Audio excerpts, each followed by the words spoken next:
Hello everyone, welcome to my commentary slash review of an indie game I've been wanting to talk about in more detail as of late, which is Battle Traverse for the PC. This is a Doujin shmup, meaning it is created by a Japanese developer. It is not available on Steam, and so one of my goals with this video is to help highlight its existence for more people who may not be aware of it, because I do think it is absolutely one of the best shmups you can get on the PC, and it's something I think more people should be playing. The gameplay, the design is rock solid, very good. I would say cave level quality, which is fitting because it's definitely inspired by two different cave games, Ketsui and Progear, at least in my opinion.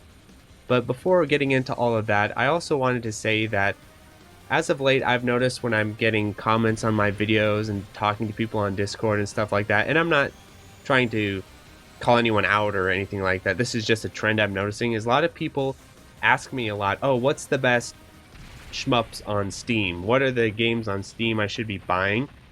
And the thing is with the indie shmups, there are a lot of really great indie shmups that are not on Steam. And I also think that Steam itself as a storefront, especially for this genre, is a bit overrated, and I'm going to talk about this more in an upcoming video. But I feel like with such a small audience, I am not sure that Steam's, whatever you call it, market promotion or something like discoverability is really all that strong, especially since Steam doesn't even have like a shmup category or something, you know, it's just buried. You have to really search for it. And so what I'm getting at is that Steam takes a large cut of the sales of indie shmups, and I have talked to the developer of Super XYX a little bit more about this on Discord, just getting his feedback. Another thing is that Steam doesn't pay developers till the very end of the month and stuff like that, and they're taking 30%. And so one thing that I'm wanting to emphasize a bit more is people looking at alternative platforms to buy these games and use these games. For instance, Battle Traverse is sold directly from the developer's website, and I'll link that in the video description, of course. And what's really great about that is he's seeing, I'm assuming, all of those profits, right? Where 30% is a huge cut, especially for a game that's not going to have a whole lot of sales, you know? So I feel like maybe there should be a bit more emphasis on stuff like itch.io or even DL site, though I'm not sure how DL site works exactly. There's some other indie shmups you can get on DL site, which I'll talk about in the future. But Battle Traverse, people ask what are some of the best shmups you can get on Steam, but what I'm trying to get at is perhaps that is not the right question to be asking. Maybe a better question would be, what are some of the best shmups you can get on the PC? Because I consider this one of the best PC shmups. I absolutely love it, and I feel like having just recently played it again and got this 1cc clear, I'm even more convinced of its quality, and feel like when I did my top 25 indie shmups video, I underrated this game a little bit. I would have actually placed it higher.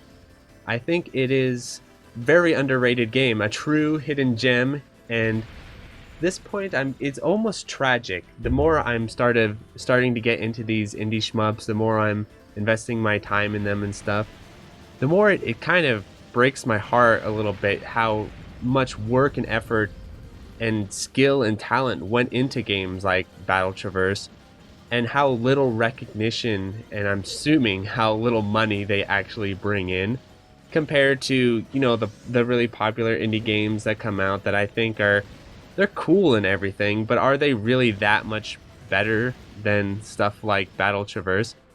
For example, Cuphead, right? Cuphead, pretty much, you can consider it a indie blockbuster at this point. It isn't necessarily a shmup, it's a run and gun with some shmupping sections and stuff. But at the same time, I feel like it's just amazing how powerful marketing is and how powerful all those types of things really come to be, because there's so many great games out there that are shmups specifically too, that basically get no recognition, but the quality of the gameplay on offer and even the graphics and stuff is very impressive. I wouldn't argue this game looks better than Cuphead, obviously, because of just how unique and well created the art style of Cuphead is. But I would definitely say, on a gameplay level, I think this game is far superior to Cuphead, even just relative to the genre. And there's a lot of games like that too, right? Even stuff like Super Meat Boy, they're all really cool games and everything, but when you compare to the quality of games like this or Crimson Clover, um, Rolling Gunner, stuff like that, Zero Ranger as well, it does feel a little bit tragic at times to me. And so one of my main goals of this channel overall is to try and grow at least a little bit with the purpose of helping to promote these games more, helping them reach larger audiences, explain to people what makes them so good, what makes them so compelling and worthwhile. And I'm hoping that this video can at least be a small step in that direction, and I definitely recommend you check this game out because I think it truly lives up to what it aims to do, which is, as I mentioned earlier, which I think is like a bit of a hybrid between Ketsui and Progear. And it is crazy just how well the developer, this is made by one dude, manages to hone in on that and make the game feel authentically cave quality down. That's my most embarrassing death in this run. Especially when you compare to like just how perfectly the lock-on mechanic works, and the bullet patterns feel very genuine. It's hard to exactly say, but the bullet patterns have that perfect cave feel. I feel like you just tweak the graphics a little bit and you could definitely sell this as a cave game. It also has a lot of depth in the scoring systems, and what I'm showing here is the normal mode, but then there's multiple difficulty levels. Check out Jamer's channel for a really great clear where he does extreme mode. And it has just all the types of features you're looking for in a shmup. It has a stage select, a practice mode, even with boss selects and stuff like that. Could be a little bit better, but really, really well done practice mode. And it's got a nice balance with the different ships. So there's 3 different, I guess, characters, not ships. The girl is my favorite, but the other 2 are also really good. She's basically the middle style ship, where she's got better movement speed than the wide shot guy, but a little bit of a more screen coverage with her regular shot than the narrow shot. So yeah, like type B ship and DFK, something like that. Definitely give this game a try just off the bat. So I guess I'll now transition into talking about the run itself a little bit. So I think the 2 games that heavily inspire Battle Traverse are Progear, the horizontal aspect ratio, and also kind of just the way the bullet patterns work and the level design works feels pretty Progear-like. But then also Ketsui, of course. There are a lot of Ketsui-style bullet patterns, and the lock-on mechanic is just like in Ketsui. I think you can even empty lock and stuff for scoring. And the game rewards, aggression, and bullet cancels, all very Ketsui-like as well. I wish I would have done a little bit more investigation into the scoring system. I did look up some guides and stuff. Xerox wrote up a nice guide. But I think it's a little bit different, where you're mostly focusing on bullet cancels rather than in Ketsui, where you're trying to point blank and chain chips and all that. There is not a chip system, as you can see. So for those who are familiar with Ketsui 2, this game has a lot of homages to it. One being this ship mid-boss, just like in Ketsui. And just like in Ketsui, if you destroy the ship parts in the correct order and all this, you'll unlock a hidden extend. I did not figure out how to do that. I should have done a little bit more research, but I felt like I was going to get the clear pretty comfortably on resources. You'll see if that turns out to be the case or not. So I didn't quite bother with figuring out how to do that. But yes, there are 2 hidden extends in this game. I think Ketsui has 2 hidden extends, maybe 3, I can't quite remember, but the first one is in this stage and the next one is in the last stage. And then there's the life extends and all that sort of good thing. Another thing you'll notice about this game is the aesthetics. So the aesthetics are very interesting, where you can tell they're higher detail style sprites than what you see in Ketsui and stuff. But when you look at the animation quality, it's not quite all there, right? Where parts of the ships are animated and other parts aren't. It's kind of obvious once you pay attention. But still, for one person putting this together, I think the graphics look really cool. Definitely Ketsui style design, but I think it works really well. And you'll see some of the effects later in the stages and stuff that I think are really impressive. I actually like the visuals a lot. I actually think they're better than Rolling Gunners, to be honest. And Rolling Gunner, you know, is created by a team that I believe has ex-Cave staff on it. And so this dude, I think, could have definitely gotten a job at Cave had he, you know, had they been looking. This is another thing I wanted to talk about, is just how important indie devs are, because they really are taking on the succession of the genre. These days, I don't really look to Cave all that much. I don't think they have any immediate plans to start creating shmups in the future. Instead, I'm looking to these indie developers who are obviously passionate and really talented. And, you know, I think it is a bit of a shame they don't get as much recognition as they deserve. The question is, of course, who would recognize them, right? Outside of channels dedicated to shmups and stuff like that, and probably some like smaller gaming outlets, but you'll never see a large gaming outlet, you know, talking about these games, that at least that I am aware of. Maybe Eurogamer would be your best chance. They tend to cover shmups more than other outlets, but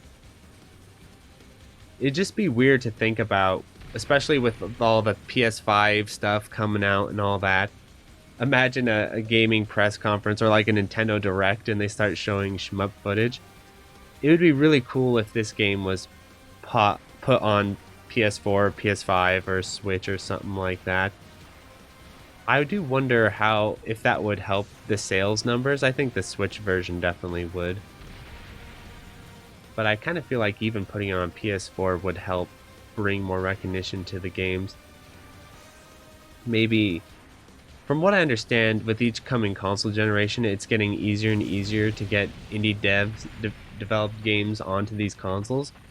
And I think one reason for that is just necessity, where, in my humble opinion, I feel like the mainstream is really failing these days when it comes to bringing out quality games, especially quality gamey type games, I guess you can call it, you know, like arcade-ish genres, skill-based genres.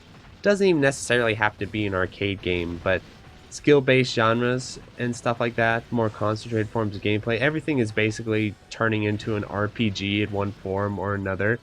Even God of War now, right? It all is just becoming RPG, which is, I think, is kind of sad. You can kind of blame Dark Souls in a funny way for that, as much as I like Dark Souls, because as great as Dark Souls is, I think what it did was it figured out the formula of how do we create a compelling action RPG, which props to it. But as you'll notice, that's kind of like the bread and butter genre for a lot of games that come out these days that would have perhaps been character action games in the past. Stuff like Ninja Gaiden is now, Neo is now Ninja Gaiden and stuff like that. The God of War switch over. I'm getting on a bit of a tangent, but the point I'm getting at here is that when you want this style of video gaming, which I'm not sure how big of a market share is out there, but I think a fair amount, indie is really the place to go, because for one, indie devs typically don't have the resources to create. Sometimes they do though, which is really impressive, to create, you know, these character action RPGs and stuff that can compete. But at the same time, it's also, I don't think studios can put these games together anymore all that well. Like the newest Mega Man, everyone thought it was pretty good, but for me it's like, you know, is this really the best you can do, Capcom? Even Nintendo, I don't think Nintendo has really put out any compelling 2D-ish games in the past while. I wouldn't really count Mario Maker and stuff, because that's a nifty idea, but it's not quite the same thing as creating a sequel to Super Mario World or something like that, which I think is pretty interesting. Another example is with Sonic Mania, right? The Sonic team couldn't put anything together, and it ended up being a ROM hacker that ended up being the winner, right, for creating Sonic Mania, which many people agree is one of the best Sonic games ever made. And so I do wonder, I've kind of shared this thought a little bit in Discord, and maybe I'll make a dedicated video to it, but I do wonder if Cave could start to work with indie developers a little bit more, like scout out some sort of talent or have some kind of open program where maybe indie devs can create games using Cave's assets or that type of thing, or maybe Cave can help with the marketing, and then, you know, release them with a bit of a extra layer of credibility, and also bring Cave some material to put out at the Sega method, basically. And so I could see Battle Traverse fitting into that absolutely perfectly, right? Especially considering how inspired it is by Cave Games directly. So it just shows there's a lot of talent out there if people are willing to give it the chance. So this final stage here is a lot of fun, and I do have to say, this is one of the most fun horizontal shmups I've ever played. I don't know if I can say it's necessarily my favorite, but it is close, that is for sure. For instance, I think a lot of people would argue that Rolling Gunner is a better game than Battle Traverse, which it probably is. You know, it's kind of on the line. I'm not 100% decided there. But I will say that I enjoy playing Battle Traverse more than I enjoy playing Rolling Gunner, and I do think it looks better. Another kind of smaller aspect of this game that I really appreciate that I want to comment on is the absolutely perfect aspect ratio and sprite size. So you'll notice the sprite of my character is quite a bit larger than what you typically see in shmups. I want this to become more of a trend, to be honest. I think the larger sprites with the kind of ridiculously tiny hitbox is a really good trend for the genre, and I would like to see more shmups do this, where you have these huge, see with the enemies here, this big chopper here. I want this to become more of a trend because I think it adds a lot to the visual presentation of the game. Start using big old enemy sprites and big old character sprites. Of course, keep the hitboxes how you need to keep them, but it just adds a visual flair and kind of nice chunkiness to the gameplay that you don't get, for instance, in Rolling Gunner. Another thing you can't really tell because of all my the way I display the game and everything, this game is also perfectly aspect ratioed, where it's a little bit wider than 4:3, but it's not full on 16:9. It's a little bit in between the two. I think that's the perfect aspect ratio for horizontal shmups these days, because full on 16:9, it's cool, but it also is just a lot of screen real estate, and it's a little too stretched in my opinion. But 4:3 is also a little bit too cramped, I think, so finding that nice middle ground works. And again, having the bigger bullets, the bigger sprites, the bigger enemy sprites, all that stuff, I think goes a long way too. So those are two aspects of the shmup that I think are absolutely perfect.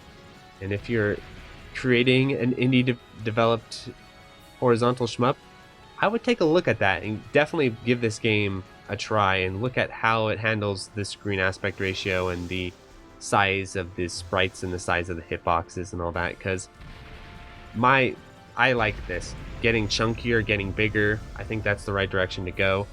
Otherwise, you get that kind of empty space syndrome when you start playing. Rolling Gunner is a bit of an example of this, right? It also just is less visually appealing too. I think having your character be this nice big sprite on screen gives you a little bit more authority on the game. It's hard to exactly describe, but shoutouts to Battle Traverse, absolutely fantastic. One of my favorite horizontal shmups, definitely worth a try, and the difficulty balancing is just perfect, beautiful. So when you give this a try, play on normal mode. I think it's perfectly balanced difficulty to where it's challenging, but it's not overly challenging. It's a great first 1cc, and even putting it on easy mode if you're having a bit of trouble. And then you can ramp it up to hard and extreme mode. Overall, I highly recommend this game. Couldn't say enough good about it. Definitely check it out. There's a lot. I'm trying to think what other final notes I need to add. I don't think there are any final notes I need to add, so I'll just end this video by thanking my patrons.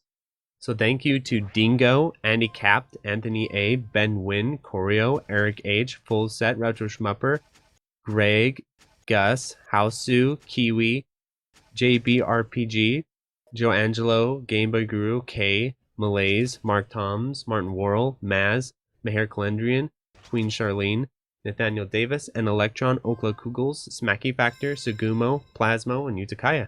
Thanks for watching.